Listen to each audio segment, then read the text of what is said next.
आप सभी को नमस्कार। टेक्निकल क्लासेज बाय सेवर सर यूट्यूब चैनल पर आप सभी का स्वागत है। नमस्कार। ये जो आज का अपना टॉपिक है ये ओपन हर्थ फर्नेस के बारे में है।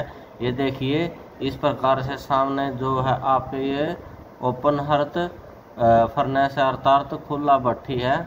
कैसे किस प्रकार से प्रोसेस किया जाता है वो आपको मैं बताऊंगा। ये देखिए इस प्रकार ओपन हर्थ प्रोसेस अर्थात खुला भट्ठी प्रक्रिया का फिगर बनाया, चित्र बनाया है। इस चित्र से पहले मैं आपको बताना चाहूँगा जो स्टील उत्पादन की विधि है वो 5 विधियाँ हैं। वो 5 विधि आपकी cementation process, Bessemer process, crucible process, open hearth process, electric process, ये 5 विधियाँ हैं जिनके माध्यम से स्टील को तैयार किया जाता है। सबसे पहले मैंने आपको बेसेमर प्रोसेस का लेक्चर दिया, बेसेमर प्रोसेस के बारे में बताया। देखिए बेसेमर प्रोसेस से ये आपकी भट्ठी दिखाई थी मैंने, इसमें प्रोसेस बताया था आपको।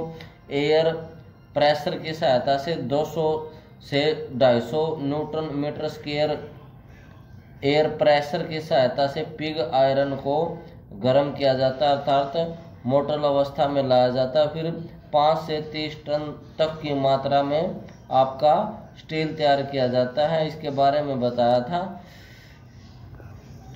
ये भी आपकी एक बेसेमर प्रोसेस भट्ठी है, सेम टू सेम जैसे आपको दिखाए। यहाँ से एयर जाती है 200 से 250 न्यूटन पर मीटर स्क्वायर के प्रेशर के अंदर।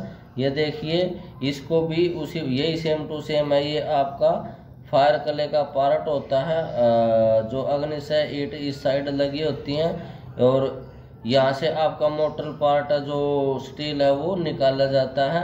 सेम टू सेम जो मैं आपको बता रहा हूँ वो अपने पास ओपन हर्थ खुली भट्ठी प्रोसेस है, प्रक्रिया है। ये देखिए खुली भट्ठी प्रक्रिया इस प्रकार की बनी होती है। मैं बता देता हूँ आपको। ये आपकी भट्ठी है, ये है जो आपका ये आपकी भट्ठी है। इसके अंदर अच्छी क्वालिटी का स्टील प्राप्त किया जाता है और इस प्रक्रिया में प्रोसेस ज़्यादा जैसे 5 से 10 घंटे का रहता है, 700 टन तक माल तैयार कर देता है।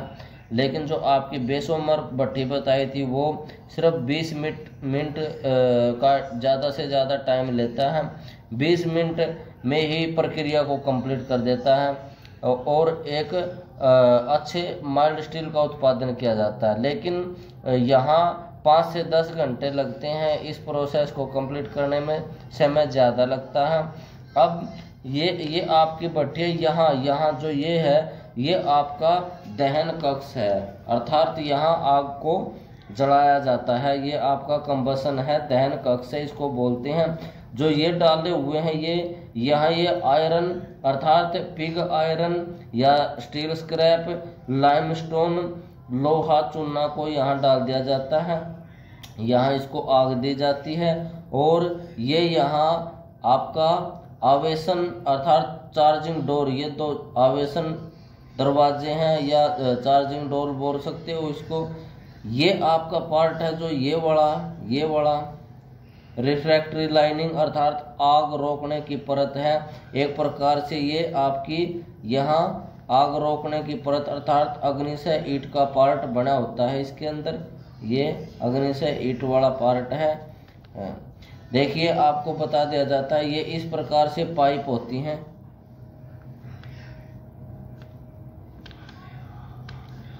यहाँ से ये जो पार्ट है यहाँ से 2 पाइप लाइन बनी होती है। एक प्रकार से यहाँ से फ्यूल गैस को दिया जाता है और यहाँ से हॉट एयर को दिया जाता है। ये आपका हॉट एयर, इसमें हॉट फ्यूल गैस और हॉट एयर अंदर जाती है।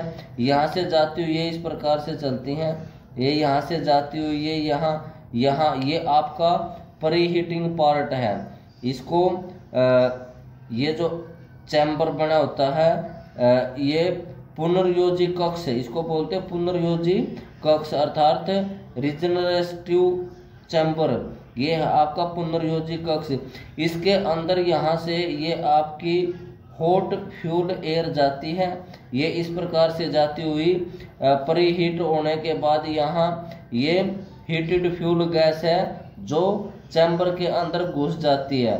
और दूसरी जो ये साइड होती है ये आपकी हॉट एयर के लिए है, यहाँ से हॉट एयर जाती है। और जो पुनर्योजित दूसरा कक्ष है यहाँ से प्री हीट होके ये अंदर यहाँ चैम्बर के अंदर घुस जाती है।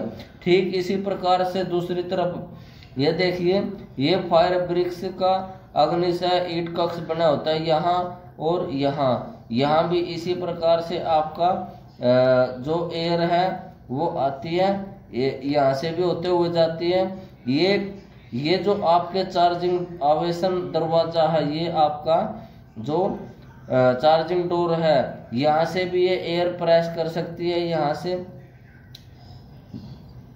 जो प्रक्रिया होती है आपकी लोहे स्टील बनाने के लिए लोहे और लाइम स्टोन को डाला जाता है, उसको पिघलाने के लिए ये प्रेशर के अंदर जाती है। कंबसन प्रेशर इसके अंदर जाती है, अर्थात हाई प्रेशर होने के कारण हॉट एयर और हॉट फ्यूल गैस का हाई प्रेशर होने के कारण ये यहाँ रखे आयरन को लाइमस्टोन को पिघला देती है। इसके अंदर जो अशुद्धियाँ होती हैं, अशुद्धियाँ अर्थात सिलिकॉन, कार्बन, मैग्नीज, ये अशुद्धियाँ हॉट प्रेशर और आपका हॉट फ्यूल गैस होने के कारण वो अशुद्धियाँ खत्म हो जाती हैं, कुछ हवा के सारे निकल जाती हैं और प्योर स्टील यहाँ से प्राप्त किया जाता है। जो ये आपकी ओपन हर्थ भट्ठी है, इसके जो लेंथ होती है वो 10 मीटर से 25 मीटर तक की होती है और जो चौड़ाई होती है भट्ठी की वो 4 मीटर से 5 मीटर तक होती है। जो इसकी गहराई होती है, गहराई यहाँ से यहाँ तक की जो गहराई रहती है वो मैक्सिमम 1 मीटर तक रहती है। 1 मीटर से कम ही होता है, हाफ मीटर की भी हो जाती है। 1 मीटर से कम की ही इसकी डेप्थ रहती है। मैं आपको बताना चाहूँगा Fe2O3 जिसे हेमेटाइट बोलते हैं। हेमेटाइट एक अयस्क है, हेमेटाइट एक अयस्क है जिसमें लोहे की मात्रा होती है। इस रेड हेमेटाइट का प्रयोग इस भट्ठी के अंदर किया जाता है। पिग आयरन या हेमेटाइट अयस्क को हॉट एयर या हॉट फ्यूल गैस की सहायता से अयस्क को मोटर अर्थात पिघलाया जाता है। पिघलाने के बाद प्योर स्टील प्राप्त किया जाता है। इस हेमेटाइट का प्रयोग करने का कारण है ताकि मैग्नीज, सिलिकॉन, कार्बन को जल्दी से ऑक्सीडाइज किया जा सके और एक मैलिएबल स्टील प्राप्त किया जा सके। इसलिए हेमेटाइट और का इस प्रक्रिया में प्रयोग किया जाता है। पिग आयरन के साथ pig iron, steel scrap, limestone और हेमाटाइट अयस्क इसका प्रयोग चार्जिंग रूप में अर्थात गड़ाने के लिए अर्थात मोटर करने के लिए प्रयोग किया जाता है। इट वाज फायर्ड अर्थात फायर किया जाता, अग्नि दी जाती है with air and fuel, hot air and hot fuel gas that were preheated by combustion to 800 degree Celsius अर्थात 800 डिग्री सेल्सियस पर हॉट गर्म हवा और गर्म फ्यूल गैस को प्रेशर के अंदर भट्ठी के दहन कक्ष में पहुंचाया जाता है। भट्ठी के दहन कक्ष में जाने के बाद ये भट्ठी का दहन कक्ष है, ये वाला जो कक्ष है दहन कक्ष है। इस भट्ठी के दहन कक्ष में जब गर्म हवा और गर्म फ्यूल गैस जाती है तो इसके अंदर रखे हेमेटाइट, आयरन, लाइमस्टोन सभी को पिघला देती है। पिघलाने के बाद हाई प्रेशर होने के कारण जो सिलिकॉन, मैग्नीज, कार्बन की अशुद्धियाँ वो खत्म हो जाती हैं और प्योर स्टील यहाँ से प्राप्त हो जाता है। ये मैं आपको बताता हूँ कार्बन मोनोऑक्साइड बनता है यहाँ किस लिए, ये कार्बन प्लस लोहे की मात्रा मिलने के कारण अर्थात 3C plus 2 Fe2O3 3CO plus 2F ये जो प्राप्त होता है अर्थात इसको हम बोलते हैं कार्बन मोनोऑक्साइड, ये गैस रूप में भट्ठी से बाहर निकल जाता है।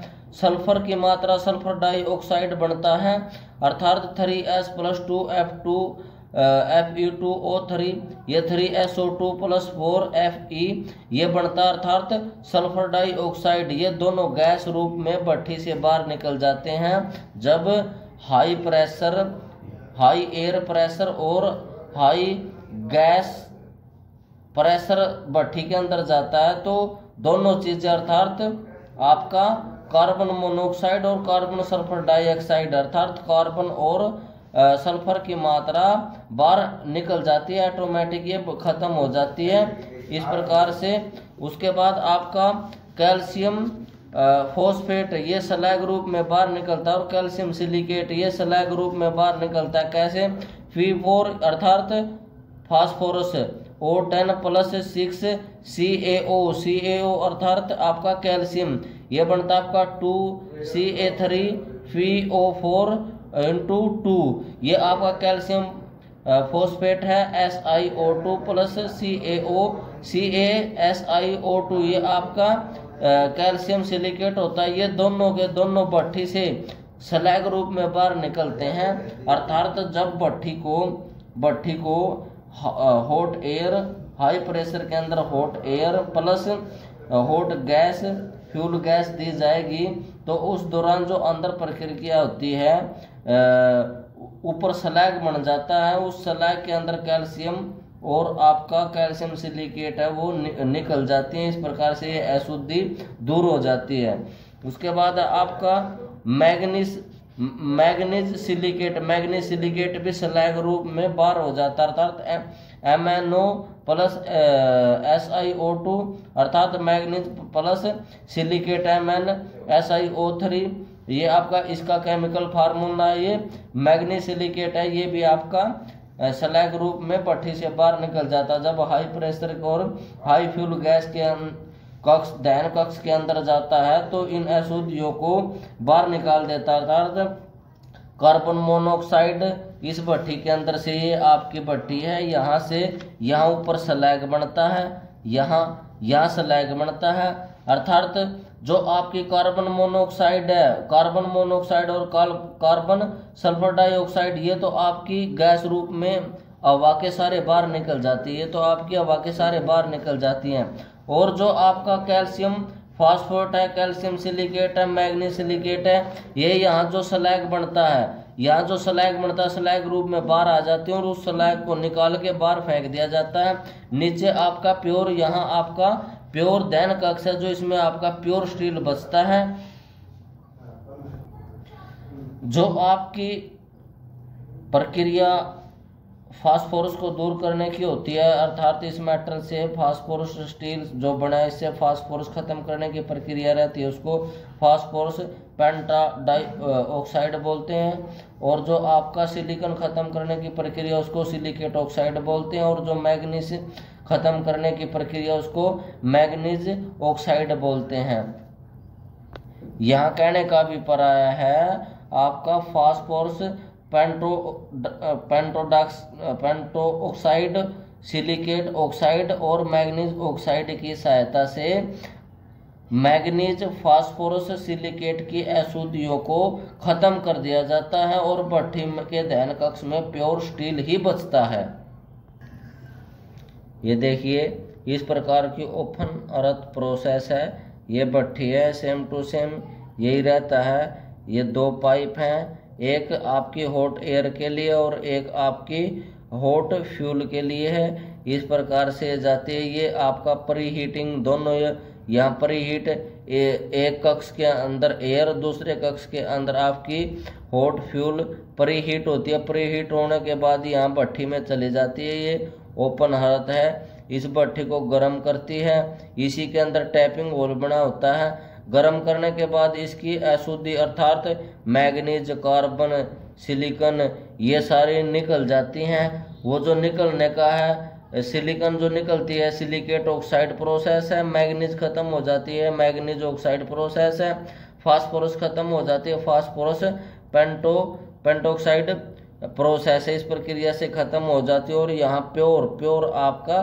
स्टील बचता है। इसी प्रोसेस को ओपन हर्थ प्रोसेस अर्थात खुला भट्ठी प्रक्रिया बोला जाता है और इसी माध्यम से शुद्ध स्टील प्राप्त किया जाता है। यह स्टील प्राप्त करने की एक प्रक्रिया थी जो मैंने आपको बताई। आपकी 2 भट्ठी स्टील बनाने की क्लियर की हैं।